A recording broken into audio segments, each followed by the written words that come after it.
कहते हैं इंसान जब अपने चारों तरफ से परेशानी से घिरता है तो उसी परेशानियों को दूर करने के लिए वह जल्दबाजी में गलत फैसला ले लेता है, लेकिन उसकी एक गलत फैसले की वजह से उस व्यक्ति का जो परिवार होता है हमेशा हमेशा के लिए तबाह हो जाता है।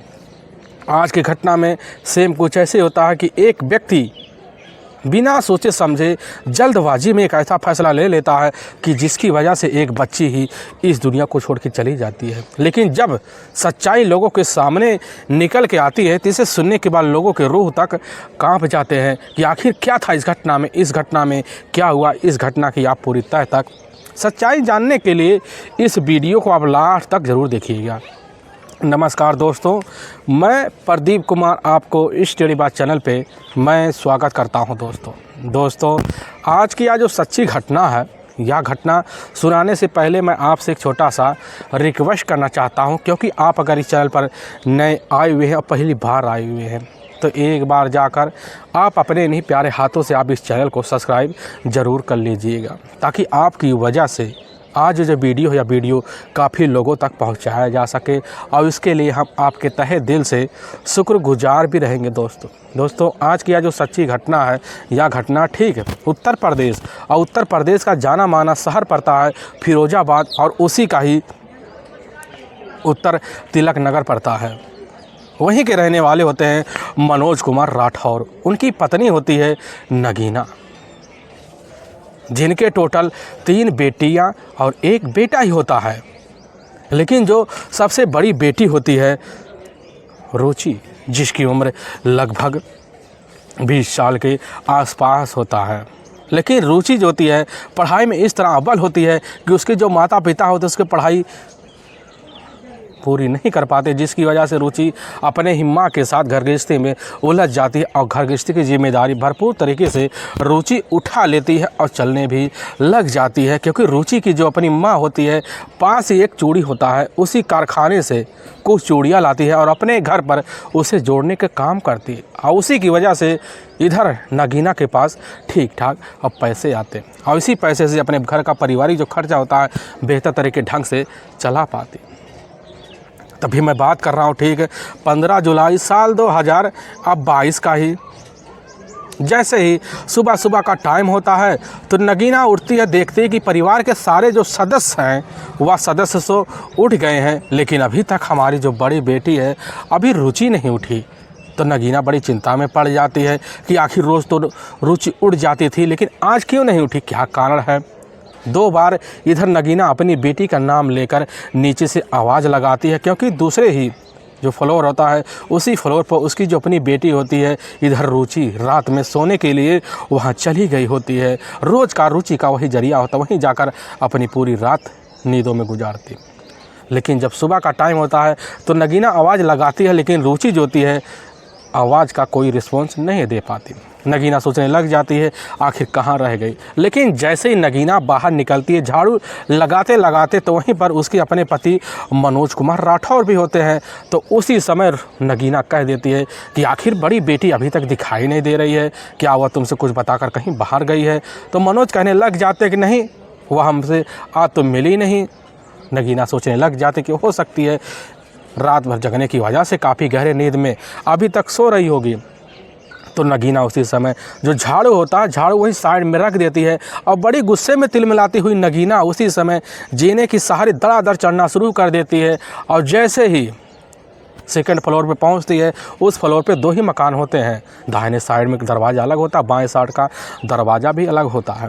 लेकिन दाहिने साइड का जो कमरा होता है वह दरवाज़ा तो खुला होता है, उसी में नगीना इधर दाखिल होती है। लेकिन जैसे दाखिल होती है देखकर उसके वहीं पर चीख निकल जाते हैं, क्योंकि रुचि का जो डेड बॉडी होता है एक पलंग होता है, उसी पलंग पे खून से लथपथ अवस्था में पड़ा होता है, और ठीक उसी के ऊपर एक एल्युमिनियम का बोरी रखा होता है, वह भी खून से लथपथ होता है। और चीख की जो आवाज़ होती है, इस आवाज़ को पड़ोसियों के कानों तक पहुँच जाते हैं। और नीचे पहुंचती है इधर नगीना अपने पति मनोज और साथ में अपने दोनों बच्चों और साथ में एक बेटे को साथ लेती है, और वह भी फिर दोबारा कमरे में पहुंचती है। सारे लोग नज़ारा देखते हैं, लोग सहम से जाते हैं कुछ देर बाद पड़ोसी भी इकट्ठा हो जाते हैं, लोग वहाँ तरह तरह के बातें करना शुरू कर देते हैं। लेकिन उसी में से एक जो व्यक्ति होता है, बड़ा ही समझदार होता है, अपने ही नज़दीकी पुलिस थाने में फ़ोन कर देता है। वहाँ के थाना इंस्पेक्टर खबर पाते हैं, तुरंत ही इस मामले को बड़ा संज्ञान से लेते हैं और लेने के बाद अपनी जिप्सी लेकर घटना पर पहुँचते हैं। और वहाँ पर मनोज कुमार राठौर के दरवाजे के सामने जैसे ही अपनी जिप्सी खड़ा करते हैं तो देखते हैं कि वहाँ पर ग्रामीणों का जमावड़ा अब लग चुका है। नीचे वाले जमावड़े में संख्या ज़्यादा होती है, इसीलिए पुलिस की जिप्सी को जैसे ही जमावड़े के जो लोग होते हैं देखते हैं तो अपने आप साइड हो जाते हैं।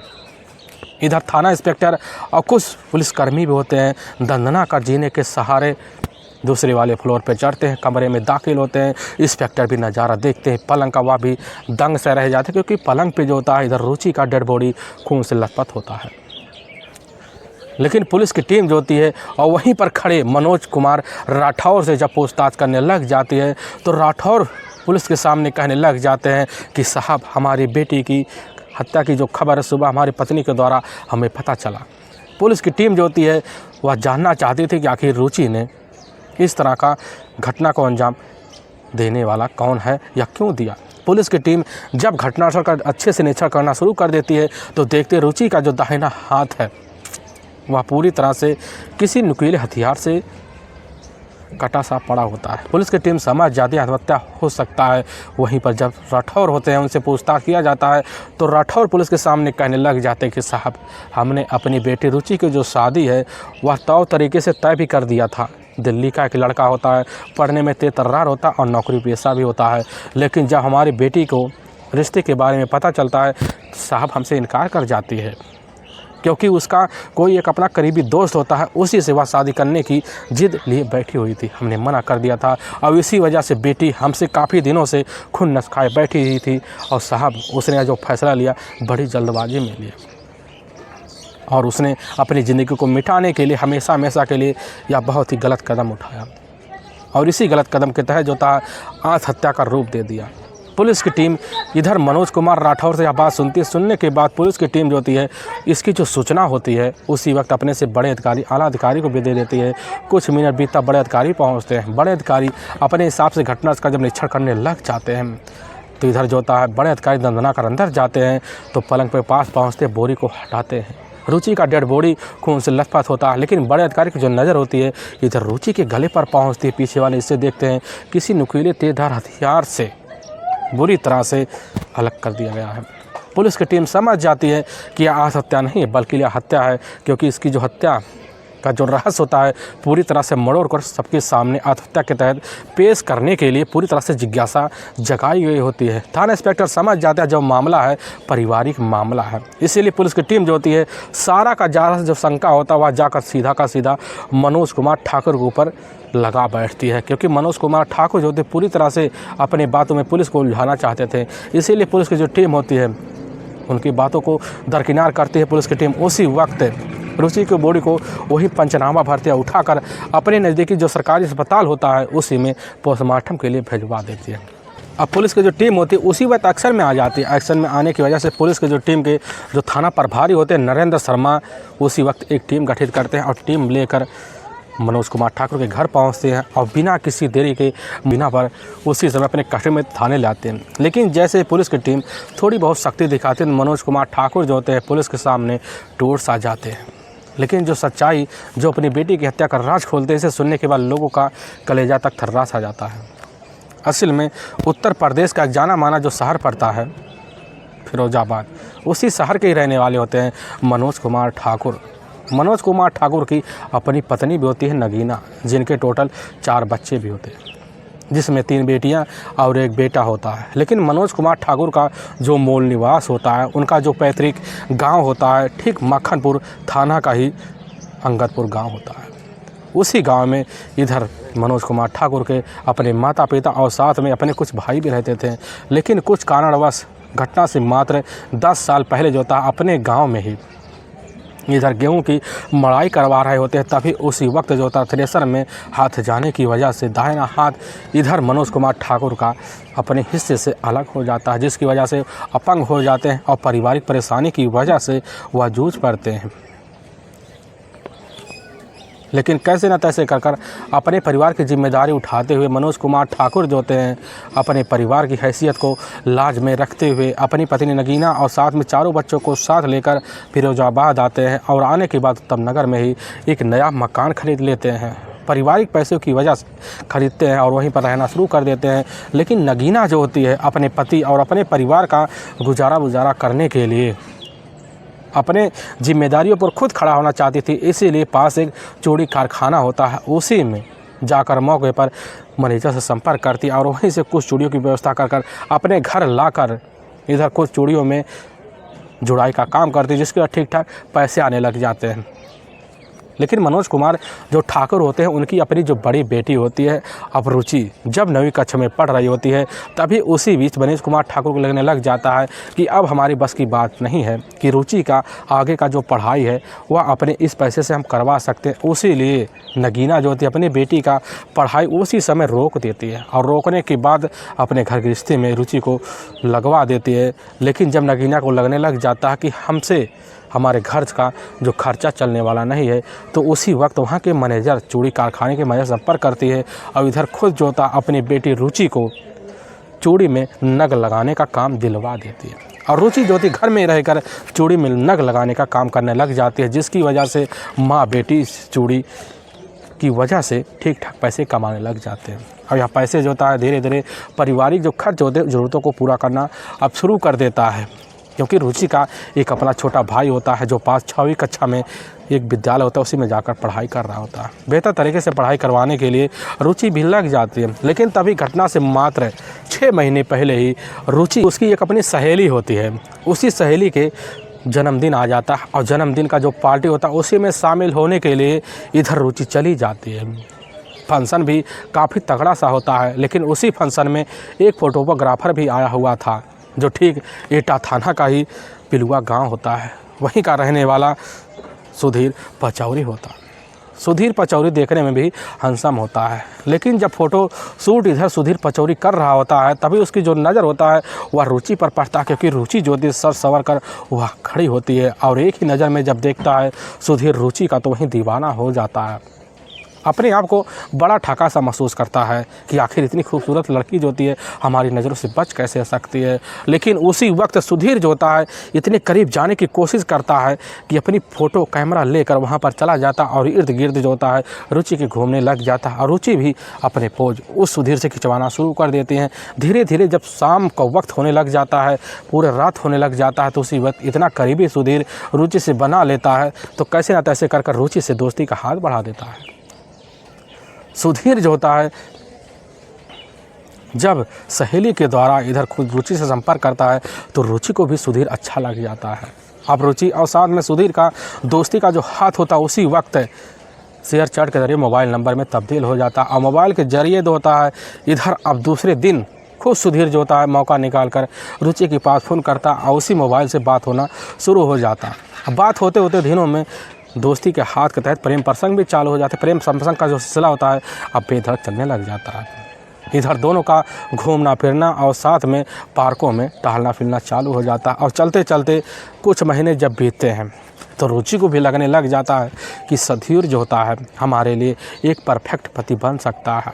और यही मन की जिज्ञासा लिए खुद रुचि सुधीर के पास जाती है और मिलते हुए जो होते हैं मौके पर अपने मुंह खोल बैठती है, कहने लग जाती है कि सुधीर अगर हम दोनों शादी कर लिया जाए तो क्या हमारी ज़िंदगी आगे खूबसूरत नहीं बनेगी। सुधीर सुनता कहने लग जाता है कि रुचि तुमने तो हमारे दिल की बात रख दी। भले ही हमारी जात और बिरादरी अलग है लेकिन तब भी हमारे प्यार को मिलने से कोई रोक नहीं पाएगा, क्योंकि सुधीर जो होता है एक ब्राह्मण बिरादरी का होता है, बल्कि इधर जो होती है रुचि राठौर बिरादरी की होती है। लेकिन तब भी जो होता है सुधीर उसी समय शादी का फैसला हाथों में तब्दील करा देता और फैसले के तहत अपनी ज़िंदगी साथ गुजारने लग जाने की भरपूर कोशिश में लग जाते हैं। लेकिन जैसे कुछ महीने बीतते हैं तो इधर मनोज कुमार राठौर को लगने लगता कि हमारी जो अपनी बेटी है रुचि राठौर अब शादी की दहलीज पर पहुँच चुकी है, उसकी शादी भी करवाना काफ़ी ज़रूरी है। तो सुधीर राठौर जो होते हैं अपने कुछ रिश्तेदारों को खबर दे देते हैं लड़के की तलाशी के लिए, और उनके रिश्तेदार भी इधर मनोज राठौर की मदद कराते हैं लड़के की तलाशी करने के लिए। तभी कुछ रिश्तेदारों के द्वारा पता चलता है मनोज राठौर को कि दिल्ली में रहने वाला एक खास किस्म का लड़का है जो प्राइवेट नौकरी का पेशा है, ठीक ठाक पैसे भी कमाता है। और जैसे ही खबर लगता है मनोज कुमार राठौर जो होता है उसी समय जाकर लड़के के परिवार वालों से अब बात करते हैं। बात करने की जो बात होती है उस समय पूरे घर में एक एक परिवार को पता चल जाता है। लेकिन इसकी खबर जैसे ही रुचि को पता चलता सन्न सा रह जाती है और तुरंत अपने पिता इधर मनोज के सामने जाकर दंदना कर खड़ी हो जाती, कहने लग जाती कि पिताजी, हम अपने ही बिरादरी का एक लड़का है जिससे हम काफ़ी दिनों से प्रेम प्रसंग लगाए बैठते हुए और उससे ही शादी करने का फैसला ले लिए। और पढ़ने में भी अच्छा, तेज तर्रार भी है और कमाता धमाता भी अच्छा है। यह बात मनोज सुनते हैं, बड़े खुश हो जाते, सोचने लग जाते चलो लड़का भी अच्छा, रुचि का, पसंद का भी और साथ में हमारे बिरादरी का है। और उसी समय जाकर मनोज कुमार ठाकुर जो होते अपनी पत्नी नगीना से एक एक बात कह देते। नगीना भी सुनती है, चलो हमारे ही बिरादरी का जो लड़का है, रुचि का, पसंद का तो है। नगीना और साथ में मनोज दोनों मिलकर फैसला लेते हैं और नगीना और मनोज इधर एक दिन खुद अपनी बेटी रुचि को साथ लेते हैं और जाकर इधर सुधीर पचौरी से मुलाकात करते हैं। लेकिन सुधीर पचौरी जो होता है उस समय अपनी जात छुपाते हुए, राठौर जात बताते हुए मनोज के सामने अपनी जात का इजहार कर देता है। मनोज भी समझ जाते हैं कि चलो हमारी बिरादरी का लड़का है, रिश्ता भी अच्छा है, तो उसी समय शादी के लिए और राज़ी हो जाते हैं। और राज़ी होने की वजह से इधर दोनों की जो खुशियाँ होती हैं, रुचि और साथ में सुधीर की खुशियाँ उफान मारना शुरू कर देती हैं। मुलाकातें इनकी और बढ़ जाते हैं, यहाँ तक इनके बीच प्रेम प्रसंग के जो इजहार होते हैं एक दूसरे के सामने बोने लग जाते हैं। पिता की जानकारी में मिलना जुलना जारी हो जाता है। और तभी घटना से मात्र 2 महीने पहले जो होता है मनोज कुमार राठौर और साथ में नगीना दोनों मिलकर अहम फैसला लेते हैं क्यों ना चलकर अपने पारिवारिक जो गांव है अंगदपुर में जाकर अपने माता पिता, अपने भाइयों से जो मुलाकात होता है नए दामाद यानी कि सुधीर से करवा दिया जाए। और इधर जो होता है रुचि भी मान लेती है और रुचि जो होती है इधर खुद सुधीर को साथ लेती है। और साथ लेने के बाद अपने पैतृक गांव, अपने दादा दादी के पास रुचि जो होता है सुधीर को लेकर पहुंच जाती है और साथ में मनोज और नगीना भी होते हैं। लेकिन उधर दादा दादी जो होते हैं कुछ ज़्यादा ही पूछताछ इधर सुधीर से कर लेते हैं, जिसकी वजह से जब पारिवारिक रिश्ते में नात बात पूछा जाता है तो मनोज जो होता है उलझ जाता है, जिसकी वजह से सारा का सारा जो राज होता है जातिवाद का वहीं पर मनोज समझ जाते हैं कि यह सुधीर हमसे पूरी तरह से जातिवाद का जो रिश्ते के जो वादा है इसको तोड़ रहा है। उनको समझ में आ जाता है कि आखिर में जात छुपाया गया। उसी वक्त जो अपनी बेटी के ऊपर खुद भन्ना जाते हैं, भन्नाने की वजह से जब दूसरे दिन रुचि के सामने खड़े होते हैं तो उसी से रिश्ते की इनकार कर जाते हैं। लेकिन रुचि जो होती है इनकार करने के बावजूद भी सुधीर से मिलना जुलना अब जारी रखती है। ऐसे जारी रखते रखते 1.5 महीना का जब वक्त बीत जाता है तो मनोज जो होता है अपनी बेटे के लिए रिश्ता तलाश भी लेते हैं। लेकिन इसकी जानकारी दोबारा रुचि को लगता है, सन्न से रह जाती, कहने लग जाती कि पिताजी हम तो शादी करेंगे सिर्फ सुधीर से करेंगे, इसके अलावा किसी लड़के से नहीं करेंगे। अगर आप हमारी शादी नहीं कराएंगे तो हम जो तक कल की आपकी दहलीज फान कर जाकर कोर्ट मैरिज सुधीर से कर लेंगे और अपनी ज़िंदगी बसाएंगे। लेकिन इधर जैसे रुचि इस तरह की बात मनोज ठाकुर के सामने कहती है तो एकदम ऐसा लगता है उनके पैरों नीचे से ज़मीन सी खिसक कस गई है। लगभग 4 दिन बीत जाता, पूरी रात मनोज ठाकुर रात भर सो नहीं पाते हैं। अपनी बेटी को कई तरीक़ों से समझाने की भरपूर कोशिश करते हैं, लेकिन रुचि का जो होता है अपने पिता से छुपा कर मिलना जुलना जारी रहता है। इसकी खबर जब मनोज कुमार ठाकुर को लगता है, सोचने लग जाते हैं इसकी वजह से हमारी काफ़ी ज़्यादा बदनामी हो रही है, यहाँ तक रिश्तेदारों में बदनामी हो रही है, आगे चलकर हमारे तो रिश्ते और बदनाम होंगे, सार में हमारे तौर तरीके पर व्यवहार में बदलाव भी आ जाएगा। यह सब सोच साच कर इधर मनोज कुमार ठाकुर उसी रात घटना के मात्र 1 दिन पहले इतना खतरनाक फैसला ले लेते हैं कि जिसकी वजह से उनका हंसता खेलता परिवार उजड़ने वाला भी हो जाता है। क्योंकि मनोज कुमार ठाकुर का जो मकान होता है 2 फ्लैट का होता है। नीचे वाले प्लॉट में 3 कमरे भी होते हैं जिसमें एक किचन होता है। ऊपर वाले प्लॉट में 2 मकान होते हैं जिसमें रुचि आए दिन सोने के लिए रात में चली जाया करती थी। लेकिन तभी 11 जुलाई साल 2022 का ही जैसे शाम का टाइम होता है उसी वक्त रुचि को पता चलता इस वक्त हमारे घर में ना हमारे पिता, ना हमारे बहन, ना हमारी माँ है, पूरा घर खाली होता। रुचि जो होती अपने ही कमरे में सुधीर को मिलने के लिए बुलाती है। लेकिन जब बुलाती है तो पूरी रात मुलाकात होता है अब उसी वक्त सुधीर और साथ में रुचि दोनों मिलकर उसी समय भागने का प्लान भी बना लेते हैं। लेकिन दूसरे दिन इसकी जो खबर होती है, खबर जाकर कैसे ना तैसे कर कर मनोज कुमार ठाकुर को लग जाता। मनोज कुमार ठाकुर जो होते हैं उसी समय समझ जाते हैं कि अब हमें करना क्या है। और तभी ठीक 14 जुलाई साल 2022 को ही अब जैसे ही अब शाम का टाइम होता, शाम के टाइम में इधर खाना खाकर पूरा परिवार यानी कि उनकी जो अपनी पत्नी होती नगीना और साथ में दोनों बेटियों को लेकर अपने कमरे में चली जाती है।